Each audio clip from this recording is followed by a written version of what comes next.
I'll introduce you. Okay, cool.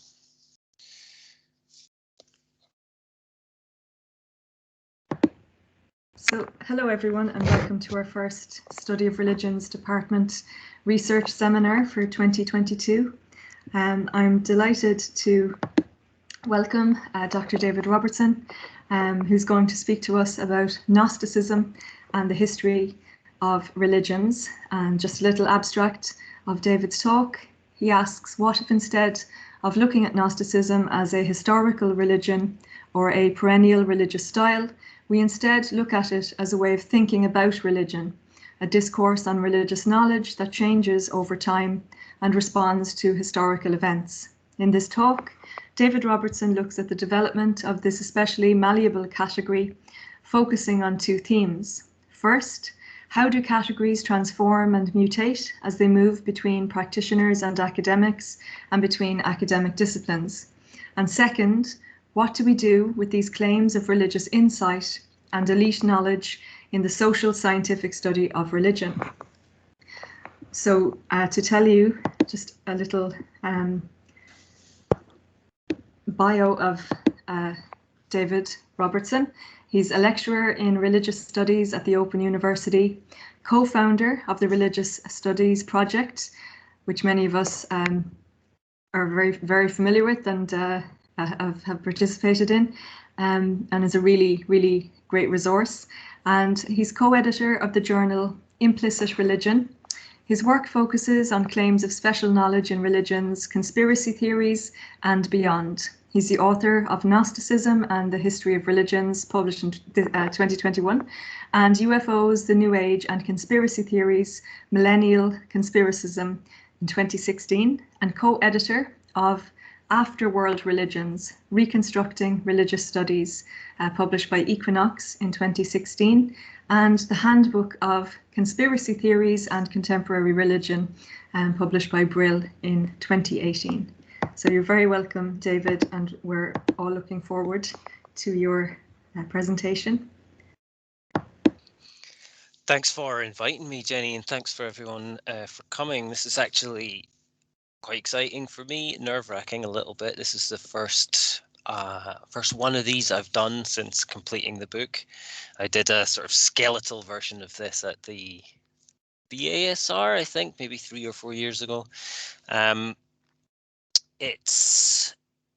The book's now finished and it's just come out, and it's not been a particularly easy process. I've got quite a bit of resistance, the idea of the book, and also it was just very hard to write, just the sheer breadth of the question and how many sources and languages and disciplinary terminologies I had to work with to try and put the history together. So quite exciting. I do have a written paper in front of me, but with anything like this, it quickly becomes a list of names and dates. So I'm going to dip in and out of that and talk a little bit more naturally. Extemporize, I think, is the term we use. But yeah, feel free to chuck in questions anytime you like. I can't see the chat when I've got the slides on. So when I get to, do you want me to talk for half an hour, 40 minutes, Jenny? Which? And that's up to you, whatever suits. All right, I'll aim for somewhere in that ballpark. And then I'll switch the slides off and we can ask some questions, because I'm sure there will be some. Okay, so in 1945, a collection of previously unknown sectarian texts from the 4th century CE was discovered in the Egyptian desert. The collection challenged our understanding of the early Christian period and really fundamentally blew up our idea of Gnosticism as a historical category. In 1966, a group of international scholars of religion gathered under the aegis of the IAHR, the International Association for the Study of Religion, in Messina, Italy, to reach an agreement on how to define Gnosticism and Gnosis.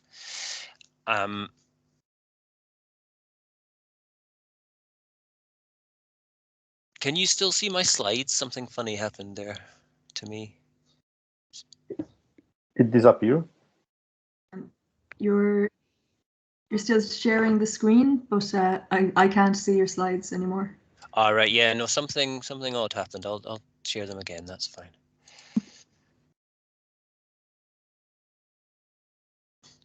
There, you see them again? Yeah. Okay, good.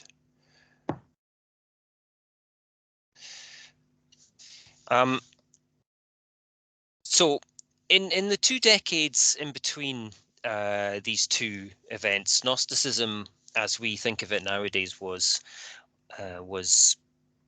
born, really established. Gnosticism is a term that's so loosely used, it can mean almost anything. It often means its own opposite. It's used to mean the spirit of modernity and the spirit of anti-modernity. It's used to describe revolutionary political movements and isolated ascetic movements. It's, you know, it's libertinism and it's asceticism.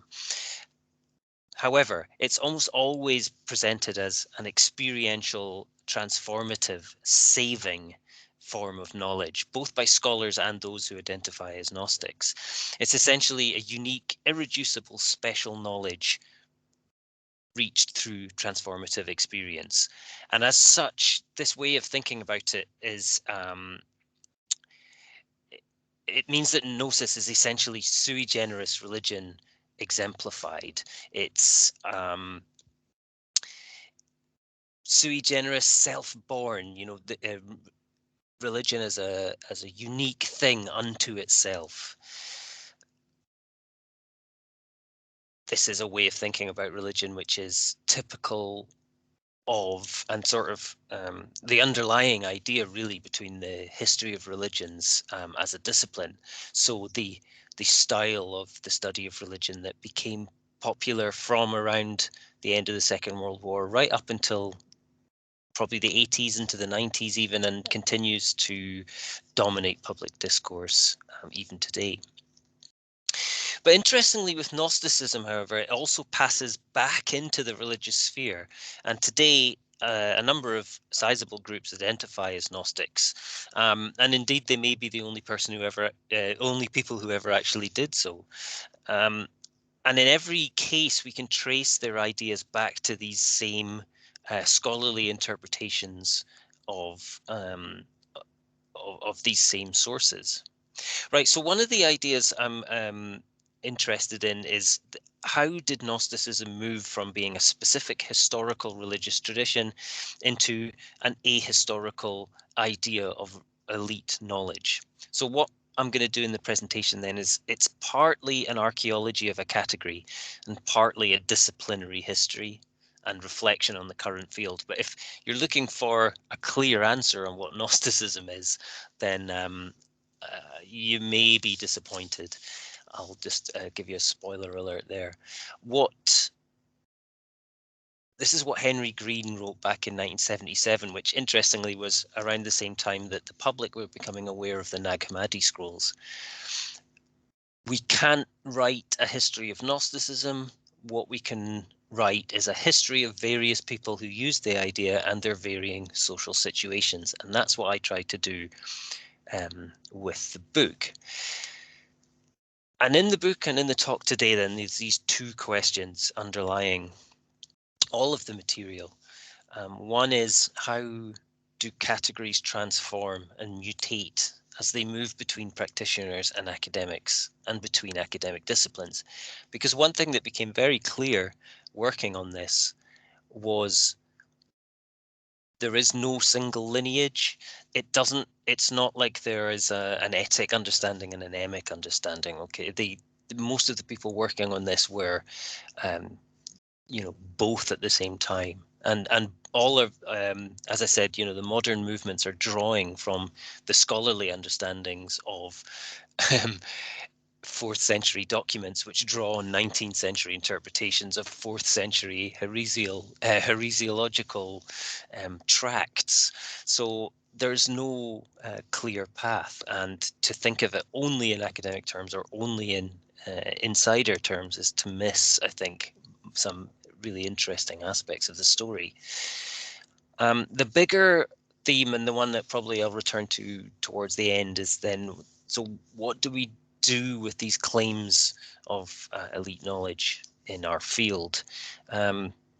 As we'll see, the idea of Gnosticism, part of the appeal for scholars as well as for Gnostics themselves, is this idea of like a special elite kind of knowledge, which somehow transcends religious knowledge and scientific knowledge, and sort of does something more than both of those.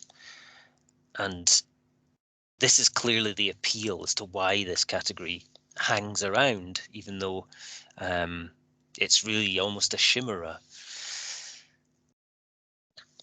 But yeah, as I said, I'll return to that at the end when hopefully it'll be a little clearer.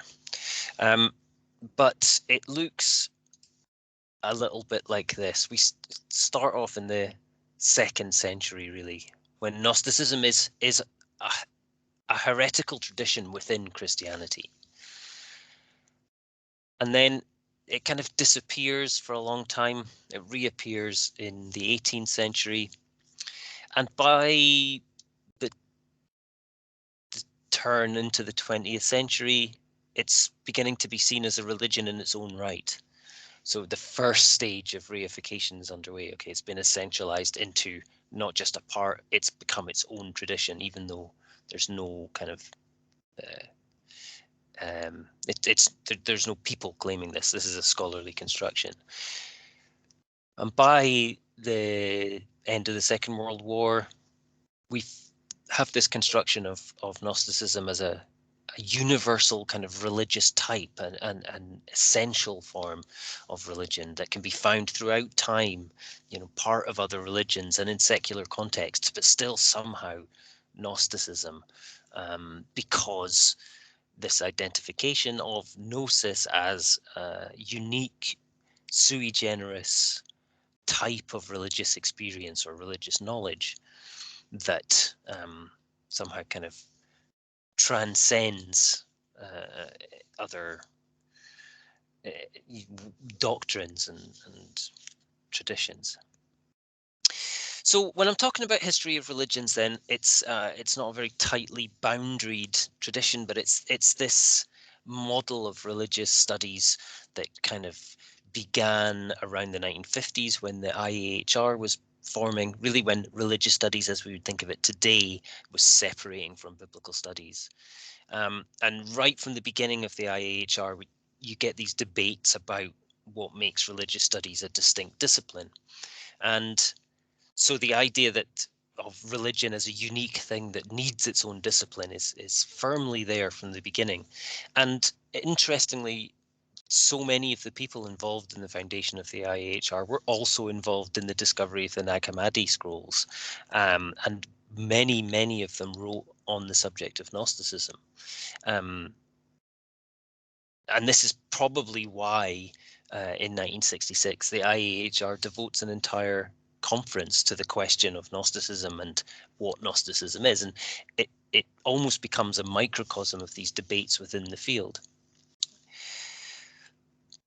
However, the essential thing is the history of religions is the focus on sui generis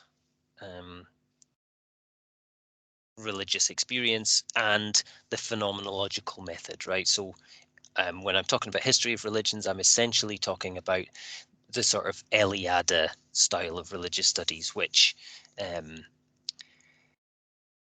clearly within the academy is not the dominant form anymore, but it still casts a big shadow. And in popular discourse, it's by far still the way that most people think about religion, I think. Okay, so let's start talking about Gnosticism. I'll not go there yet. So I'm going to start from the position famously argued by Michael Williams in his Rethinking Gnosticism book from 1996. Essentially, the argument is that there is no such religion as Gnosticism ever existed. What we had was some early 2nd century arguments about the nature of Christianity. So in books like Adversus Heresis by Irenaeus of Lyon, and Hippolytus of Rome's Refutio Omni Heresium, and the Panarian from the 4th century. There's a few of these. These are arguments about what Christianity is and what Christianity is going to become. And Gnostic gnosis in these texts is actually about illegitimate knowledge claims.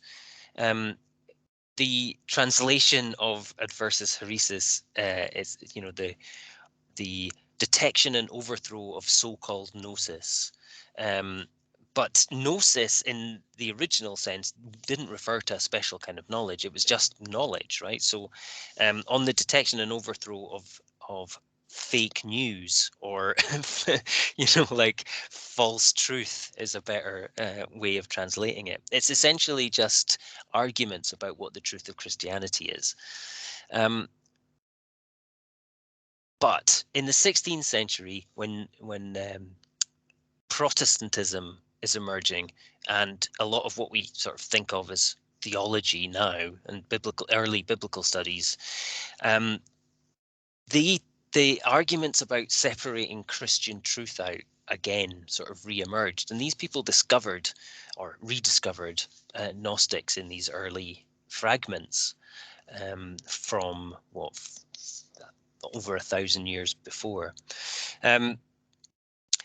So Gnosticism itself, like as opposed to the Gnostics, appears in a Cambridge theological Platonist, Henry Moore's work, where he actually uses it to talk about Catholicism. He says Catholicism is a spice of the old abhorred Gnosticism, the idea that Gnosticism was like magical and ritualized and all of these things that the Protestants didn't like about Catholicism.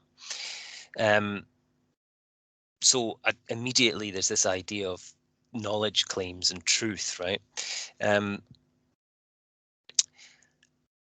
And this was picked up by, Gottfried Arnold also talks about Gnostic heresy as this tradition running through all of our ages.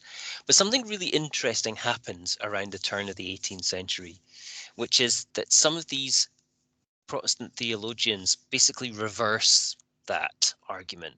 And instead, they start to like the idea that the Gnostics were actually the original form of Christianity. Okay, so not that they were that they were the forerunners of the Catholics, but rather the other way around. They're the forerunners of the Protestants. So they begin to frame Gnosticism as kind of the original, purer Christianity, which they could then separate out from later Roman Catholic accretions, as they would see it. So in essence, then, the heretical Gnostics became the intellectual proto-Protestants, which is a kind of construction that becomes very, very influential through the 20th century. A very influential version of this account is Ferdinand Christian Bauer's Christliche Gnosis from 1835. And he argued that Gnosticism was an unsuccessful attempt to reconcile understandings of Jesus as the Jewish Messiah with the idea of a universal prophet, with the doctrine of personal faith.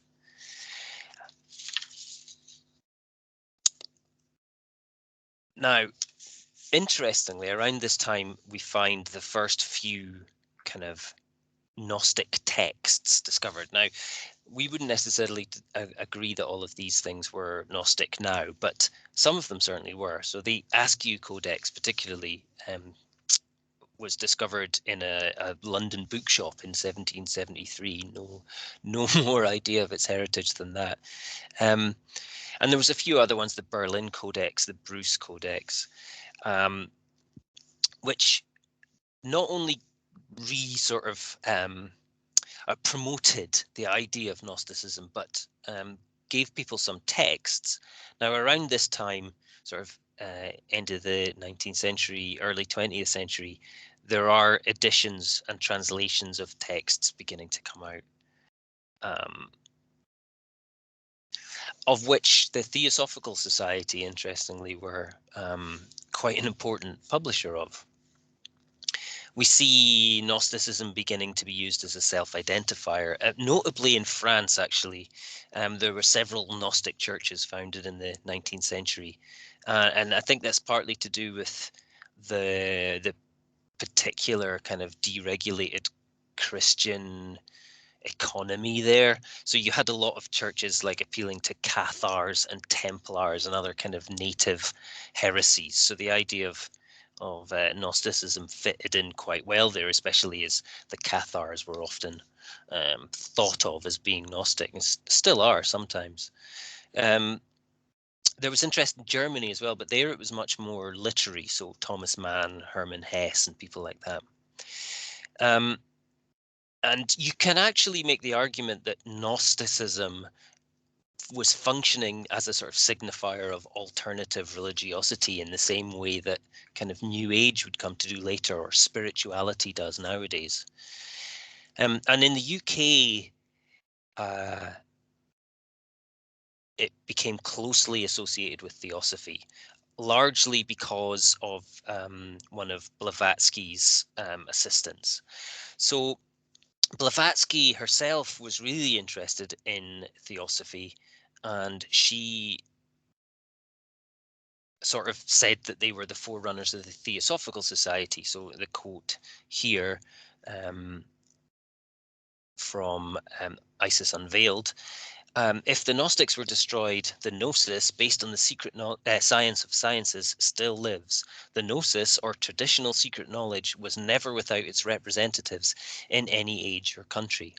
So here we have quite an interesting move. She's separated the Gnostics as a sort of ancient religious group from Gnosis, which she is constructing as the secret science of sciences, right? This traditional secret knowledge, which can be found anywhere or, you know, in any place at any time. It's a sort of underground tradition then.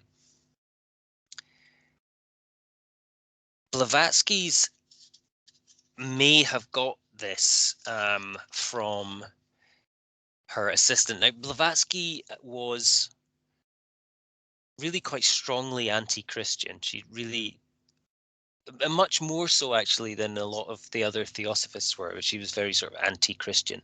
But she saw Gnosis as actually a sort of Christianized version of Vedic tradition. So it was quite useful for her to be able to use it to link the sort of Indian Buddhist philosophy that she was fascinated with the contemporary esoteric revival, the sort of turn of the century esoteric occult revival. Excuse me. It also, of course, allowed her to sort of claim a much longer heritage for the Theosophical Society, and so, you know, grant them much more authority than they might have if they were perceived as being a relatively new thing. But her assistant, GRS Mead, who I believe is the chap there in the middle pictured, he was her private secretary for a good few years and was a very close collaborator. He worked closely on a lot of things, but he was much more Christian leaning than her, and he was also very interested in sort of classical sources, and he began publishing Gnostic material, including quite a highly regarded English translation of the Pistis Sophia, which is it's a very important text in the history of Gnosticism, which was later a second version of it was found at Nag Hammadi, but it was, as I said, it had been circulating since about the 18th century. But he began to write. He wrote some books, all published by the Theosophical Society, called a famous one's called "Fragments of a Faith Forgotten," in which he describes Gnosticism as a synthesis of Greece, Egypt, and Jewry, and again supporting the idea that Gnosticism was a precursor of Theosophy. So he writes in a later book, "For those of us who are the hearers of the gnosis of Theosophy, wherever it is to be found, whether we call it the gnosis of the mind with the followers of the thrice greatest Hermes, or the gnosis of the truth as Marcus does, or by any other name given by the Gnostics of the day, it matters little. The great fact is that there is gnosis, and that men have touched her sacred robe and been healed of the vices of their souls." This is 1906, he's writing this. He eventually resigned from the Theosophical Society to form the Quest Society, and but he continued to publish on Gnosis, and he published some early work by Rudolf Bultmann, who anybody who's got any who's ever put a toe into biblical studies will have heard of Rudolf Bultmann. Bultmann worked at Marburg and was a very leading scholar on the Gospel of John, and still a very influential scholar today, actually. But at this point, he was quite a young scholar, and he was actually teaching at Marburg with Heidegger.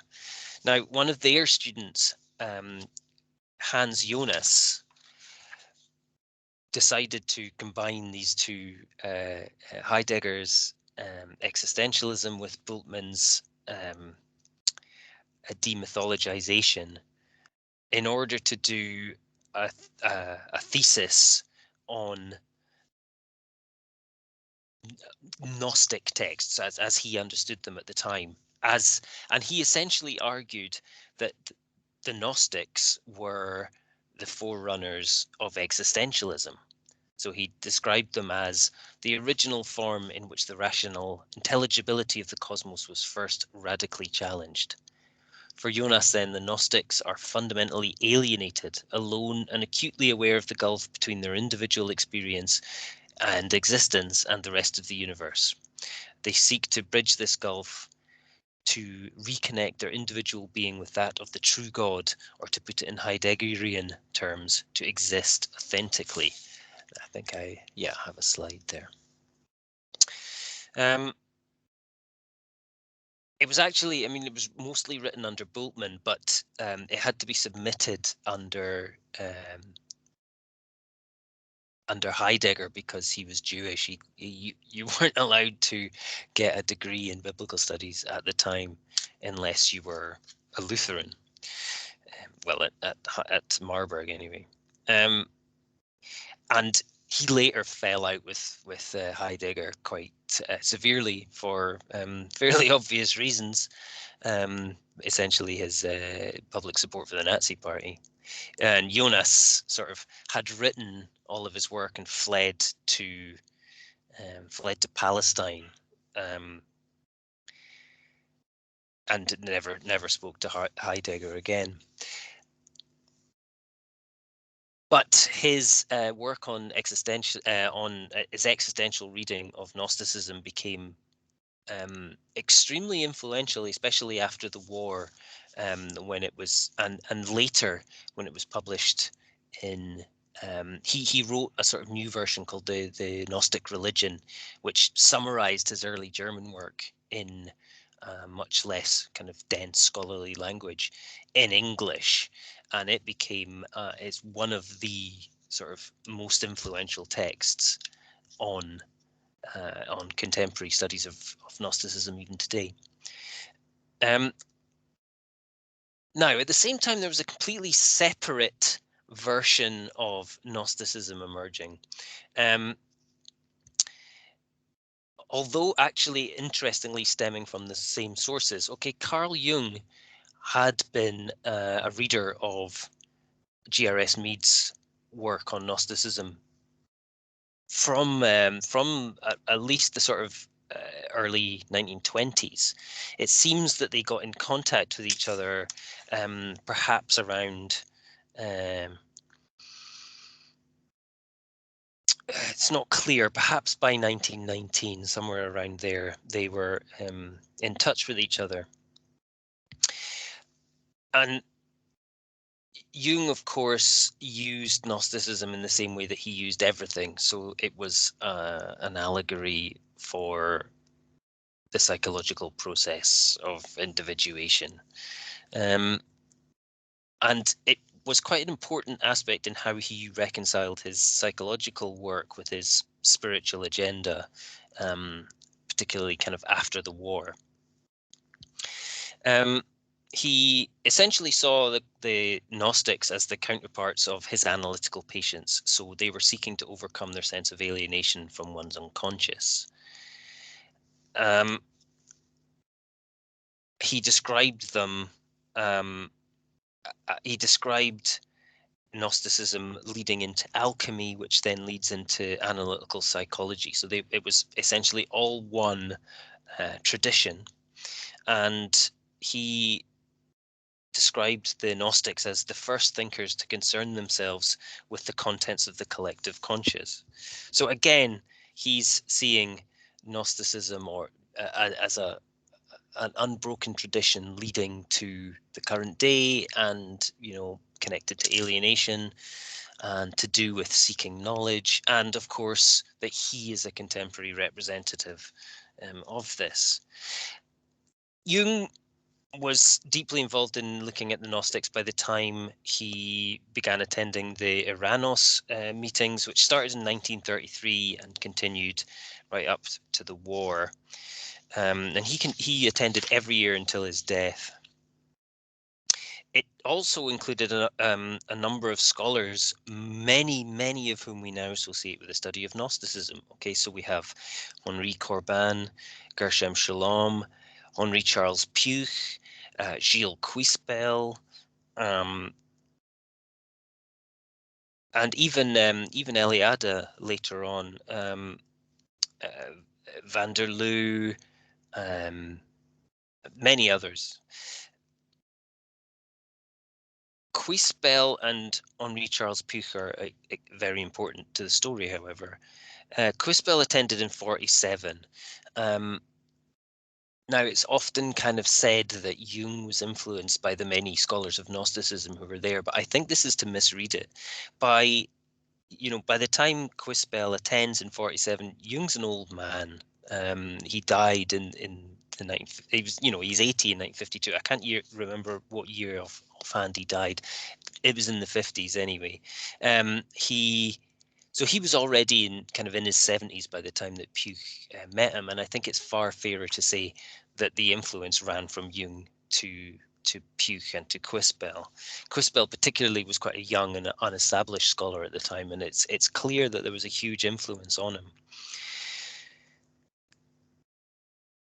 Quispel would go on to make perhaps the strongest argument for, or rather the most influential and forceful argument for the idea of Gnosticism as a perennial tradition. He described it as a third epistemological component of European culture, distinct from faith in a religious sense and reason.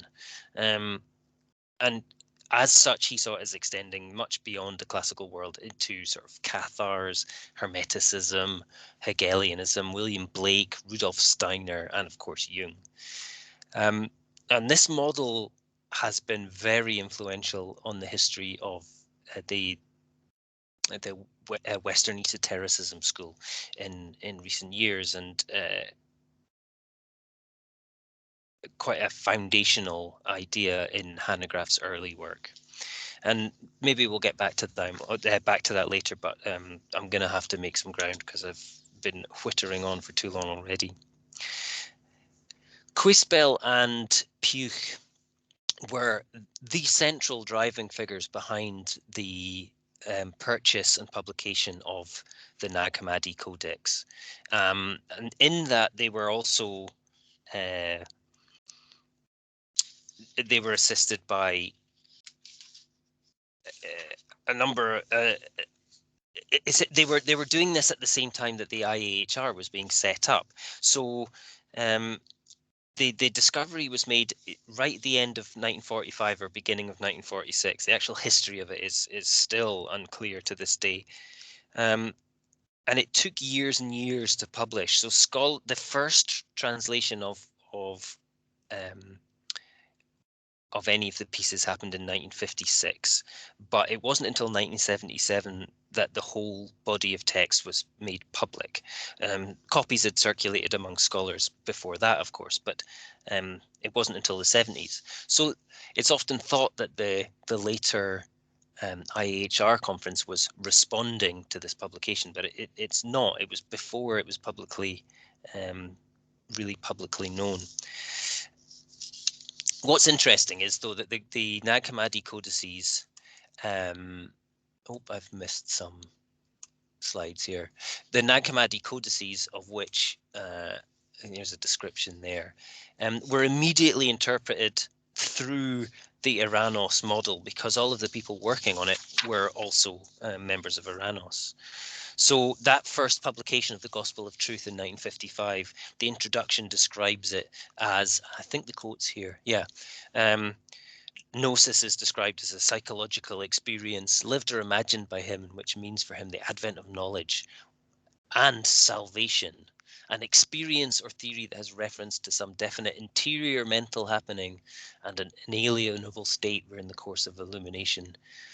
In this way, he knows of himself in God, knows God, and become conscious of himself as God. So this is a distinct knowledge that transforms, and it's, you know, it's strange to think of these kind of descriptions as being really social scientific and not, in fact, kind of, you know, religious musings. Puch was also involved in the foundation of the IAHR. There'd been meetings before, but the IAHR as we know it now begins in the 1950s. And strange, I was surprised to find out that all of the original committee of the founding committee of the IAHR, with the exception of the treasurer, who wasn't a scholar of religion, he was an accountant, which is quite a good idea if you ask me, were all phenomenologists, and almost all of them had been Iranos. Van der Loo, the original president, Raphael Pettazzoni, his successor, Vice President Puch, Mircea Eliade, he didn't have a chair in the committee, but he was involved in the founding, and he was also one of the founding editors of Newman, were all regular attendees.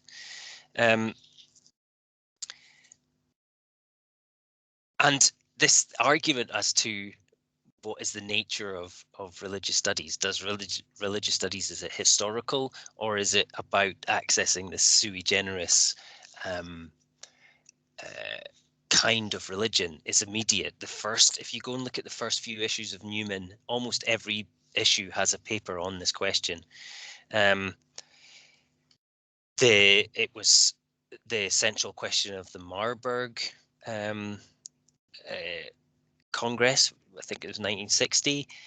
And then this is essentially the Messina Congress in 1966, which sets out to define Gnosticism, is setting out to answer the same question. So the two things I want to bring back then is this idea of sui generis religion, gnosis as sui generis religion, and also the way that the IAHR enshrines Jonas's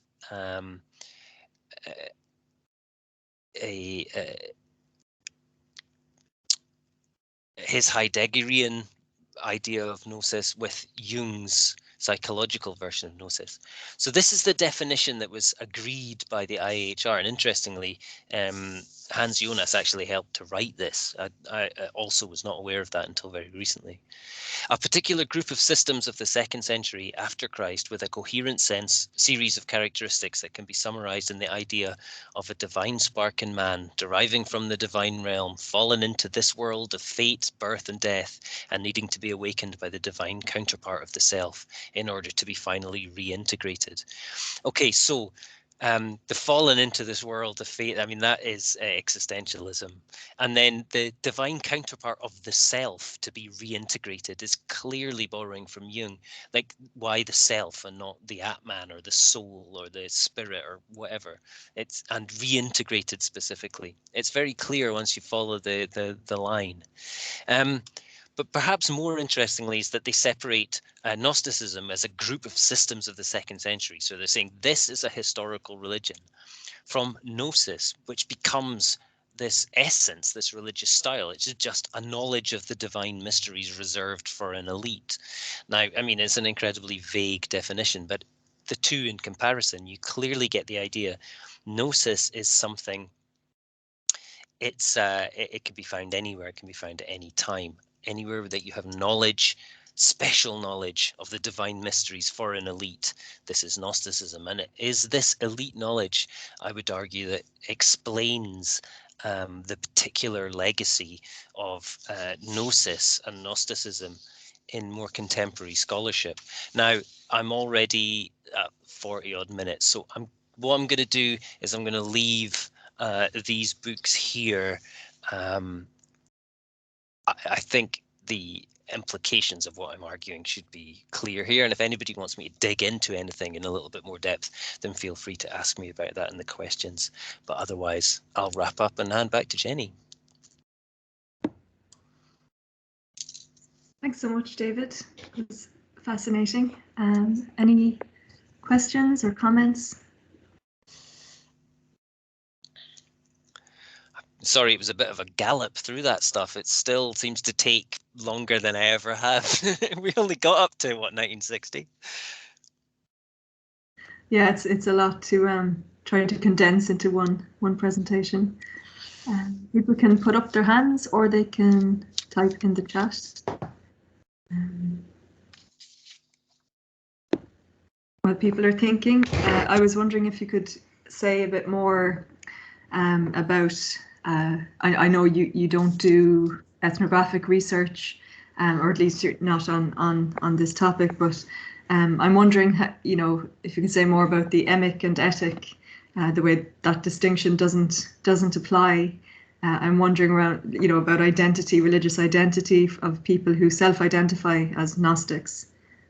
I actually have done some field work. When I started the project, this was originally meant to be the sort of first section of a book that was also talking more about the contemporary groups, but it was too much to do in one book, so I sort of separated it out.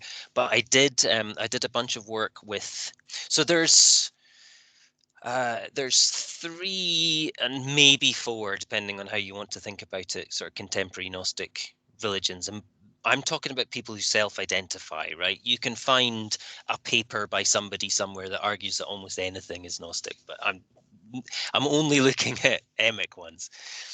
So the biggest one would be the South American groups that follow Samael Onweor.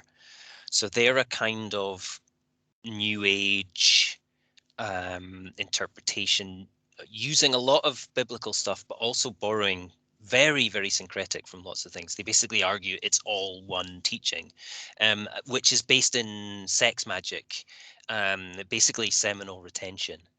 And it's an initiatory, but they're also very, they do a lot of outreach. They have offices all over the place. They've had an office in Edinburgh where there was free courses. So I did the introductory course for a year with them there. That is, as with all of these groups, the actual size of it is quite hard to ascertain. They claim about 1 million adherents from the 70s to the modern day. It's nowhere near that, but it is in the tens of thousands. I think that's fairly safe to say. And with a bigger reach than that, though, because they've done a lot of promotion on internet. There's a lot of free courses and a lot of, unofficial adaptations of the material.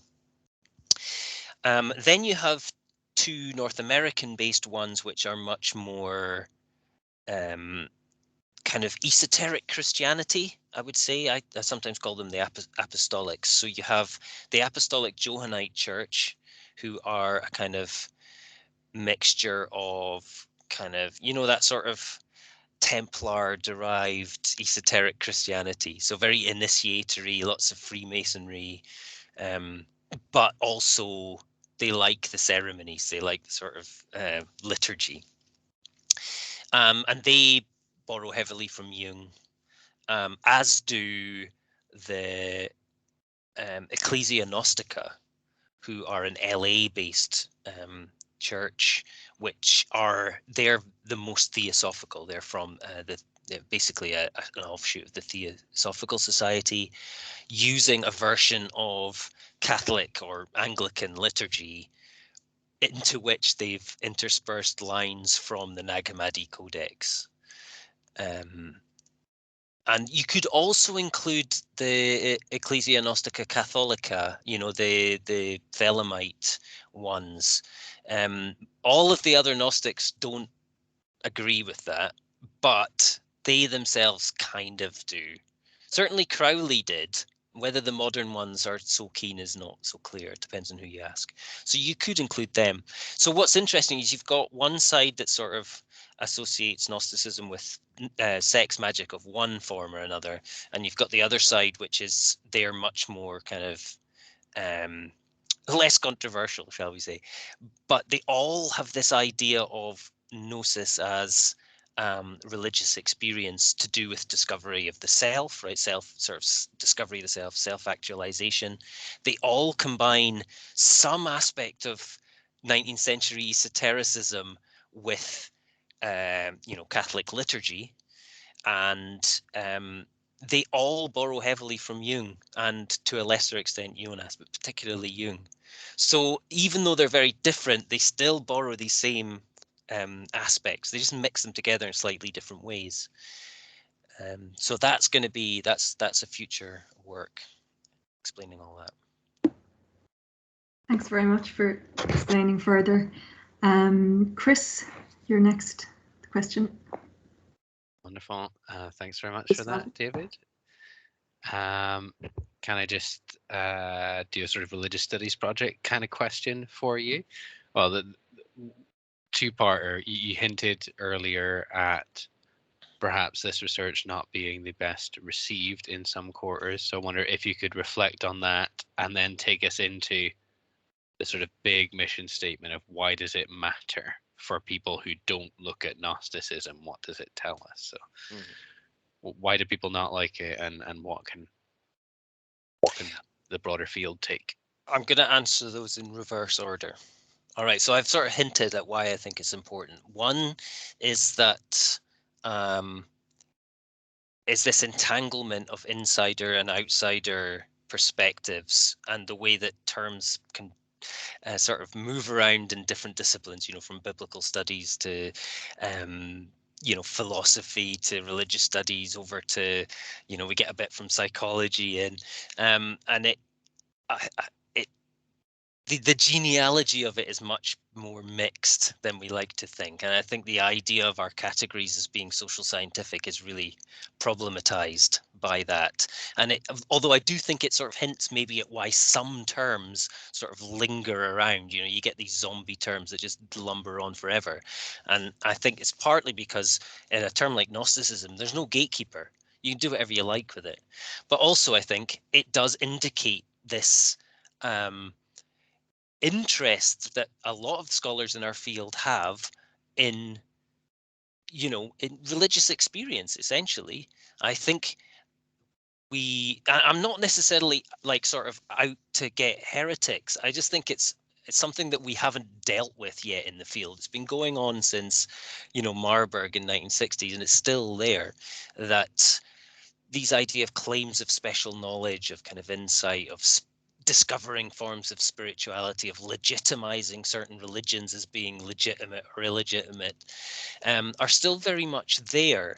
And this is why I think that there was a bit of pushback in a number of cases to a project like this, because they immediately saw, okay, so this person's out challenging this this category that I like, and implicitly they're challenging I like to use it because it means I can talk about religious stuff using social scientific language.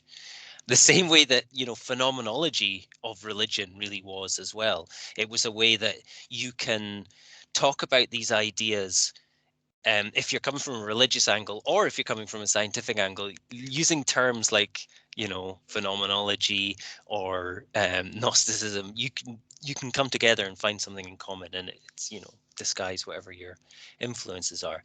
And so when somebody, in fact, it was Eileen Barker asked, "Can I still?" No, it wasn't Eileen Barker. I'm talking rubbish. Anyway, the person asked, "Can I still talk about new religious movements as being Gnostic if they don't say they're Gnostic?" And I asked, "Why would you want to? Like, what's the what do you gain from doing that? What's the point of it?" And they went on to explain that they realized it didn't really mean anything and it wasn't really a religion, but it still it grasped at something that was sort of exciting and a little bit dangerous and kind of mysterious, and they liked this. They just liked it. And whereas some other people jumped to, you know, got quite angry about the idea that I should say, well, why would you want to use it? They were very, very, I'm not going to name names, very sort of offended by the idea that they weren't allowed to use what is essentially an insider category with very dubious epistemic basis to it in the social sciences.